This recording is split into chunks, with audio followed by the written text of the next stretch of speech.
আসসালামু আলাইকুম রহমতুল্লাহ, কেমন আছেন সবাই? আশা করি ভালো আছেন।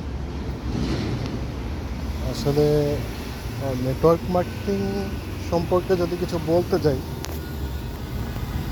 সেটা হচ্ছে অনেকে বোঝে না আসলে নেটওয়ার্ক মার্কেটিং কী। নেটওয়ার্ক মার্কেটিং হচ্ছে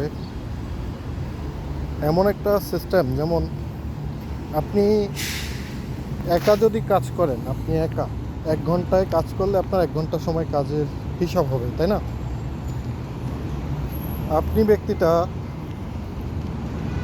আপনার জায়গা থেকে যদি একটু একটু পরিশ্রম করেন, দেন হচ্ছে আপনার সিস্টেমে যদি আপনার মতো করে 1 ঘন্টা করে আপনার জন্য কেউ 50 ঘন্টা কাজ করে, তাহলে কিন্তু আপনার কাজ হবে 50 ঘন্টা।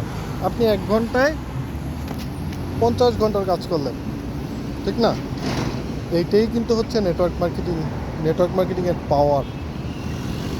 আমি ব্যক্তিটা কাজ করি 1 ঘন্টা, আমি 20টা দেশে বিজনেস করি, 20টা দেশে নেটওয়ার্ক তৈরি করেছি। 20টা দেশ থেকে কিন্তু আমার চমৎকারভাবে ইনকাম আসতেছে। 20টা দেশ থেকে 20টা দেশে 20 জনকে তৈরি করেছি। আমি 1 ঘন্টা কাজ করি, কিন্তু আমার কাজ হয় 20 ঘন্টা। তো এইটিই হচ্ছে নেটওয়ার্ক মার্কেটিং। বোঝার অনেক কিছু বিষয় আছে, বুঝতে হলে অবশ্যই পেজটাকে ফলো দিয়ে সাথে থাকবেন। ধন্যবাদ সবাইকে।